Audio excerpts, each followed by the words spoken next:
سب کو میں ہدیہ مبارک بات پیش کرتا ہوں اس خوبصورت انعقاد پر۔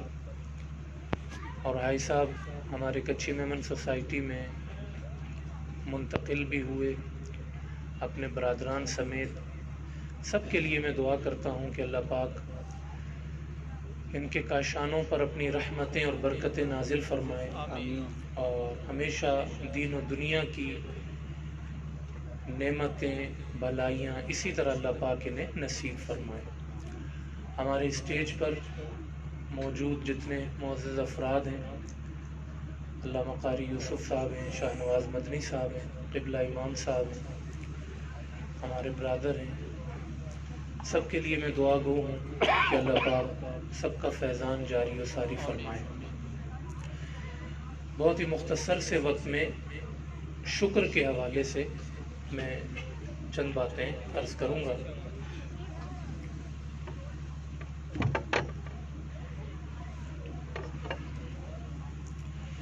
آپ جانتے ہیں کہ قرآن کریم نے اسے ایک بہت بڑی صفت کے طور پہ بیان فرمایا ہے، اور یقیناً ہر رشتے سے بلند رشتہ اللہ پاک کا رشتہ ہے۔ اللہ پاک کا جو تعلق ہے بندے سے وہ ہمہ وقت ہے، متصل ہے، ہر آن بندے پر اللہ کا فضل جاری و ساری ہے، اور کسی رشتے میں ایسا نہیں۔ تو جو اتنا بڑا رشتہ ہو، اتنا بڑا تعلق ہو، یقیناً اس کا تقاضا شکر ہی ہے۔ اس لیے اللہ پاک نے اسے نبیوں کی صفت کے طور پہ بیان فرمایا ہے، اللہ پاک نے اسے نیک لوگوں کی صفت کے طور پہ بیان فرمایا ہے، اور کہا کہ ہمارے جتنے انبیاء آئے، جتنے صالحین آئے، ان کی بنیادی صفت یہی تھی کہ وہ خدا کا شکر کیا کرتے تھے، اور خدا ان پر مزید اپنی نعمت نازل فرمایا کرتا تھا۔ وَسَيَجْزِي اللَّهُ الشَّاكِرِينَ، اور اللہ پاک شکر کرنے والوں کو اسی طرح نوازتا ہے۔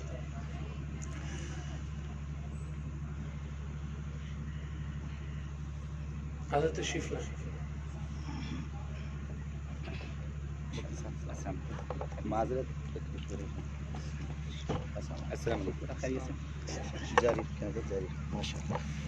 حضرت ابراہیم علیہ السلام کے بارے میں فرمایا کہ شاکر لِأَنْعُمِهِ، وہ اللہ کی نعمتوں کا شکر ادا کرنے والے تھے۔ حضرت نوح علیہ السلام کے بارے میں فرمایا کہ إِنَّهُ كَانَ عَبْدًا شَكُورًا، وہ اپنے رب کے بہت ہی شکر گزار بندے تھے۔ حضرت سلیمان علیہ السلام کا فرمایا کہ لِيَبْلُوَنِي أَأَشْكُرُ أَمْ أَكْفُرُ وَمَنْ شَكَرَ فَإِنَّمَا يَشْكُرُ لِنَفْسِهِ، اتنے بڑے بادشاہ تھے، کہا کہ مجھے میرے رب نے آزمانے کے لیے ہی یہ نعمتیں عطا فرمائی ہیں کہ میں شکر کرتا ہوں یا نہیں، اور یہ بھی حقیقت بیان فرمائی کہ جو شکر کرتا ہے وہ اپنی ذات کے لیے ہی کرتا ہے۔ حضرت لقمان علیہ السلام کے بارے میں قرآن کہتا ہے کہ وَلَقَدْ آتَيْنَا لُقْمَانَ الْحِكْمَةَ أَنِ اشْكُرْ لِلَّهِ، ان کے شکر کا اللہ پاک نے ذکر فرمایا۔ تو ساری ہستیوں کے ساتھ اس صفت کو اللہ پاک نے جوڑ کر پھر اپنے بندوں سے کہا ہے کہ ما یفعل اللہ بعذابکم ان شکرتم وآمنتم۔ یہ ایسا ایک منفرد انداز ہے رب کائنات کا کہ آپ اسے جب بھی پڑھیں گے، جب بھی سنیں گے، آپ کو رب سے محبت محسوس ہوگی۔ اللہ تمہیں عذاب دے کے کرے گا ہی کیا اگر تم اس کا شکر کرو گے؟ اگر تم شکر کرو گے وہ کیا کرے گا تمہیں عذاب دے کے؟ اس نے تو تمہیں اپنی محبت کی علامت بنایا۔ تو یہ قرآن کریم کا ایک جز ہے، ایک صفت ہے جسے اللہ پاک نے بڑے اہتمام کے ساتھ، اور یہ حقیقت بھی ساتھ بیان فرمائی جہاں آل داؤد کا شکر ذکر کیا کہ وَقَلِيلٌ مِّنْ عِبَادِيَ الشَّكُورُ، کہ یہ صفت کم لوگوں میں ہوتی ہے، ورنہ نعمتیں کھاتے رہتے ہیں اور ناشکری کرتے رہتے ہیں، بہت کم ایسے ہوتے ہیں جو اللہ پاک کا شکر ادا کرتے ہیں۔ حضرت ایوب علیہ السلام کا صبر مشہور ہے، مگر یہ حقیقت ذہن میں رہے کہ ان کے صبر کی بنیاد بھی شکر ہے۔ یعنی قرآن یہ بتاتا ہے، حدیث یہ بتاتی ہے کہ صبر اور شکر یہ ایک ہی سکے کے دو رخ ہیں. یہ بندہ مومن کے دو رخ ہیں. حضور علیہ السلام نے فرمایا کہ بندہ مومن کی بھی کیا شان ہے. نعمت ملے تو شکر کرتا ہے، تکلیف پہنچے تو صبر کر لیتا ہے. سبحان اللہ. یعنی اس حقیقت کو بیان کیا کہ شکر وہی کرتا ہے جو صبر کر سکتا ہے، اور صبر وہی کرتا ہے جو شکر کر سکتا ہے. یہ مومن کی ساری زندگی کا آئینہ ہے. تو حضرت ایوب علیہ السلام کی جو صبر ہے اس کی بنیاد بھی شکر تھی. کہ شیطان جو ہے وہ اللہ سے کہتا ہے کہ آپ نے تو اتنا نواز رکھا ہے، اتنی اولاد، اتنی زمینیں، اتنا کچھ ہے ان کے پاس، تو یہ آپ کی طرف نہیں آئیں گے تو کون آئے گا؟ تو رب کائنات نے کہا اچھا اب دیکھو پھر. تو حضرت ایوب سے سب کچھ لے لیا، کہا اب ان کا صبر بھی دیکھو. تو جب سب کچھ لے لیا اور ایک ایک نقصان کے بعد جب انہیں کوئی آ کے خبر دیتا تھا کہ یہ بھی چلا گیا، یہ بھی چلا گیا، تو بس وہ ایک ہی جملہ کہتے تھے، الحمدللہ الذی ما آتاہ والحمدللہ الذی ما اخذہ. میرے رب نے مجھے جو دیا ہے اس پہ بھی شکر ادا کرتا ہوں، اور جو مجھ سے لیا ہے میں اس پہ بھی شکر ادا کرتا ہوں.